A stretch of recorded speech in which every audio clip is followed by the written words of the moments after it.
ஏதோ பேசுறான் ஸ்டாலின். இன்றைக்கு பாரதிய ஜனதாவுக்கு அண்ணா திமுக அடிமை என்று. நாங்க யாருக்கு யாரு அடிமை இல்ல. திரு ஸ்டாலின் அவர்களே, திமுக தான் காங்கிரசுக்கு அடிமை. அடிமைதானே? கருணாநிதி அவர்கள் உயிரோடு இருக்கின்ற பொழுது காங்கிரஸ் திமுக கூட்டணி அந்த காலகட்டத்தில் தமிழ்நாட்டுக்கு தேர்தல் வருகின்ற பொழுது அறிவாலயத்தில் முதல் மாடியில ரெய்டு, கீழ்த்தளத்தில் கூட்டணி பேச்சுவார்த்தை. அந்த காங்கிரஸ் திமுகவை மிரட்டி அடிமையாக்கி தேர்தல் கூட்டணி வைத்த சம்பவம் நாட்டு மக்கள் மறக்கல. நாடாளுமன்ற தேர்தல் எங்களுக்கு எங்களுடைய கட்சியுடைய நிர்வாகிகள் என்ன முடிவு செய்தார்களோ அந்த முடிவின்படி நாடாளுமன்ற தேர்தல் தனித்து தான் நின்றோம்.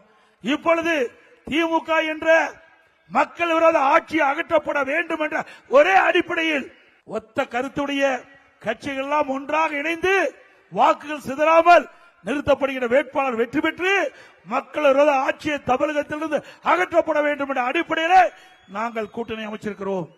மக்களுடைய விருப்பப்படி கூட்டணி அமைச்சிருக்கிறோம். அந்த கூட்டணி ஒரு வலிமையான கூட்டணி, மக்கள் விரும்புகின்ற கூட்டணி, வெற்றி கூட்டணி, அண்ணா திமுக தலைமையில் அமைக்கப்படுகின்ற கூட்டணி.